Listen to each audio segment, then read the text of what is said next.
Hello everyone, welcome to Venom Guidance. This is Dr. Anuja Sharma, and in this video I am going to talk to you about chromatography. So let's get started. But before we move forward in this video, let me share this very important piece of information with you. Now the NET 2020 exam is almost on your door and you all must be very busy with your final revision. And as usual, Unacademy is here to bring you one step closer to your goal of cracking 2020 CSIR NET exam. Unacademy is organizing a championship test every Sunday, so you can take that last championship on 15th November before your final exam. Now, it is basically a series of free mock tests on Unacademy which include a free analysis of your test by top educators. And I repeat, it's free. Also, it is a live test, but you will have the opportunity to write it even after the live test is over. This free test will have 3 sections just like the CSIR exam, including the first section of general aptitude and 2 sections of the lead subject like life science or physical science. Now this series has been curated and will be analyzed by India's top educators, including CSIR UGC NET faculties, toppers and mentors. So this is a great opportunity for everyone to prepare for the actual exam and also analyze your progress. Now click on the link in the description box and enroll now. All the best to all the students for the exam. Let's crack it. Again, the link is in the description box. Click it, share it. So now let's get into the video. Subscribe to Venom Guidance and press the bell icon for getting latest updates. So chromatography is basically an analytical technique which is used for the separation of a mixture of solutes into their individual components. So this is basically a physical method of separation which is based on the distribution of the individual components in 2 different phases. 2 phases being the mobile phase and the stationary phase. Now there are many different types of chromatography, but the basic principle of all these chromatography always remains the same. And that basic principle is that the separation of a mixture of components using chromatography, it involves 2 phases. The first phase is the mobile phase and the second is the stationary. Now as you can get an idea by the name itself, the stationary phase is the immobile phase which does not move during the whole process, and the mobile phase is the one that moves.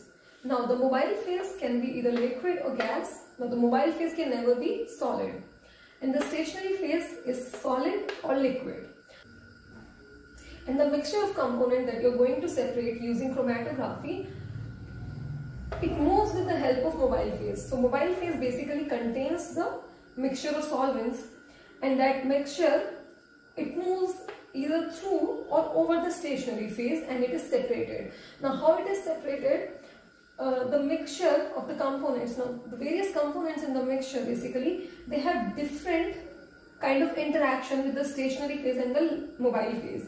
And on the basis of these interaction, on the basis of the difference in these interaction, the various components of the mixture are separated.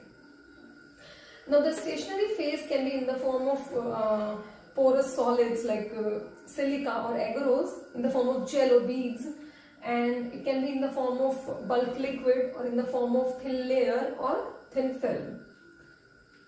Now there are certain factors on which the efficiency of separation during chromatography is dependent on, and there are 3 factors basically, and the first factor is sample interaction with the phases. At the separation during chromatography, it is dependent on the relationship, the interaction of different components in the mixture with stationary and the liquid phase. So there needs to be a difference in the degree of physical interaction that happens between the different components with the stationary and liquid phase. See, all the components cannot interact with the stationary phase with the same degree. So there needs to be a difference, and that difference is responsible for their separation. Then the next one is system transport properties. Now these are the properties which are responsible for the movement of your sample through the stationary phase, through or over the stationary phase. Sorption and desorption, or you can, like in simple terms, you can say attachment and detachment. This means the attachment and detachment of your components of the mixture with the stationary phase. For example, in case of affinity chromatography or in case of ion exchange chromatography, the components of the mixture, they basically interact with the stationary phase. They interact with the stationary phase, and during this interaction, they are attached and also detached from the stationary phase. So that is another factor which is responsible for the efficiency of the separation during chromatography. Now there are, as I said, there are many different types of chromatography, and the chromatography, they can be put in different categories, and these categories actually depend on different properties. And the first property is the geometry. Now when we talk about geometry, we are talking about geometry of the stationary phase. Now there are two different types of geometry of stationary phase. The first one is the column chromatography, and the second one is planar chromatography. Now in case of both column and planar chromatography, one thing actually remains constant, and that is that when chromatography is done, the stationary phase should always be longer than its width, meaning when the mobile phase moves, it should move for a longer distance, okay, and the width should be less than that length. So in case of column chromatography, it is in form of a tube, and in case of planar chromatography, it is in form of a two-dimensional surface like a paper. Now in case of column chromatography, the stationary phase is contained in a tube which is known as a column. The column can be of two types. The first one is packed bed and the second one is tubular. Now in case of packed bed, the column is actually filled with porous beads of silica or agarose, and the liquid, the mobile phase, it moves through that packed bed, and the different components of the mixture are separated on the basis of their interaction with the packed bed. So for example, it's like this. For example, this is the column, and the packed bed would be like this, like packed with silica beads or glass beads or agarose gel, something like that. Now an example of packed bed kind of column chromatography is size exclusion chromatography. Now in case of size exclusion, the column consists of a bed or a gel of beads of silica or agarose, and these beads, they are porous in nature, so they have different pore sizes, and the different components of the mixture, they are separated on the basis of their molecular size. Okay, the next one is tubular. In case of tubular, see, the column is made up of either glass or stainless steel, and in case of tubular, the interior of the glass or the stainless steel, it is coated with a thin film of the stationary phase. And an example of tubular kind of column chromatography is HPLC or high performance liquid chromatography. Now the second category is mode of operation, and in case of mode of operation, there are two types of chromatography. The first one is development chromatography, and the second one is elution chromatography. Now in case of development chromatography, what happens, before the solute or before the mixture of your components, it reaches the end of the stationary phase, the movement of mobile phase is stopped. So basically the mobile phase does not cover the entire stationary phase. And the mobile phase in this kind of chromatography is called the developer. Now an example of development chromatography is TLC or paper chromatography. And the second one is elution chromatography. Now in case of elution chromatography, the mobile phase actually moves through the entire stationary phase. So the components of the mixture or the molecule of interest that you're looking for, it moves through the entire stationary phase and is eluted, and that's how it is collected or separated. And an example of elution chromatography is size exclusion chromatography, HPLC, affinity chromatography, ion exchange chromatography. These are all types of elution chromatography. Now development chromatography can occur both in column and planar form. However, elution chromatography only occurs in column. Now the third way in which you can categorize chromatography is through their mobile phase. Now mobile phase, as I've already told you, can be either liquid or gas or supercritical fluid. Now in case of liquid chromatography, when the mobile phase is liquid, And examples of liquid chromatography are size exclusion chromatography, HPLC, affinity chromatography, ion exchange chromatography. These are all types of liquid chromatography. Now these can be of two types. First one is liquid solid chromatography and the other one is liquid liquid chromatography. Liquid solid chromatography, for example, size exclusion chromatography, as we have already seen here, and liquid liquid chromatography is HPLC, which is high performance liquid chromatography, in which both the stationary phase and the mobile phase are liquid. Now the gas chromatography, in case of gas chromatography, the mobile phase is gas and the gases are called the carrier gas, and they can be helium, nitrogen or hydrogen. And gas chromatography can also be of two types: gas solid chromatography, in which the stationary phase is solid, or gas liquid chromatography, when the stationary phase is liquid. And the third type of mobile phase can be supercritical fluid, for example carbon dioxide or ammonia. Now the fourth way in which we can categorize the chromatography process is on the basis of the mechanism of separation. And the first type is adsorption chromatography.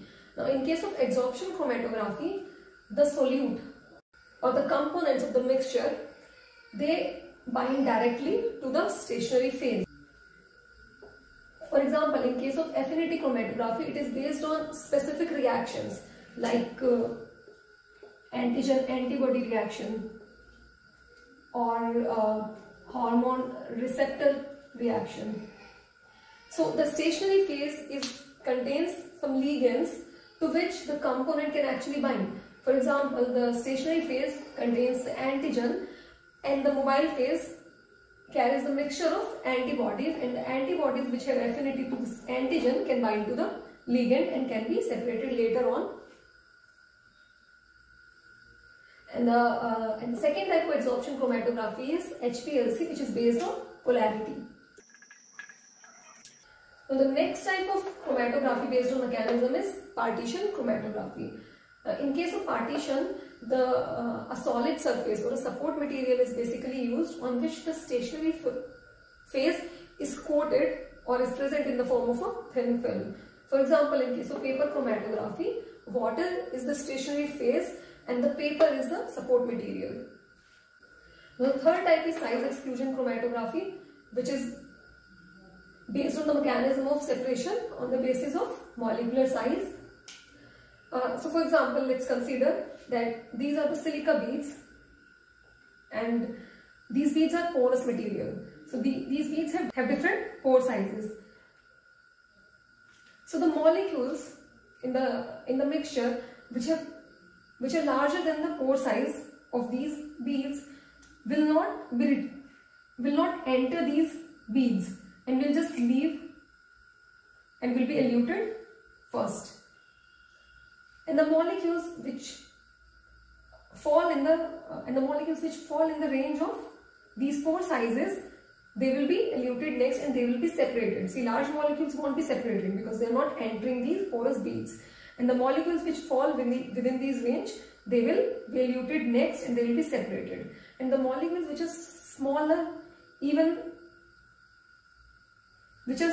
than the smallest pore of these beads will be eluted at last and they will also not be separated. So the only molecules or the only components that fall within the range of the pore size, only they will be separated. So that's the principle of size exclusion chromatography. Then the next one is affinity chromatography, which we have already discussed. It is based on specific interactions like antigen-antibody reaction or hormone receptor interaction. And the fifth one and the last one is ion exchange chromatography. Now in case of ion exchange chromatography, as the name itself says, the exchange of ions take place between the stationary phase and the mixture or the solute that you are trying to separate. And these can be of two types: anion exchange, when the anions are exchanged between the stationary phase and the mixture, and the cation exchange, when the cations are exchanged between the stationary phase and the mixture of component or the mixture of component. So this is based on the charge of the component that you're trying to separate. So these are all the types of chromatography. Now you can see that some of the chromatographies actually fall into different categories, like ionized and exchange chromatography is also liquid chromatography. It is also elution chromatography. It is also column chromatography. Same way, paper and TLC chromatography are also partition chromatography. There are also planar chromatography, development chromatography. So some chromatographies, they fall into different categories. So, but these are the 4 ways you can actually categorize different types of chromatography on the basis of mode of operation, geometry of the stationary phase, mobile phase, and mechanism of separation. Now hopefully I have not missed anything, but if I have missed something, please let me know in the comments. So that's all in this video. I'll see you in the next video. Thank you.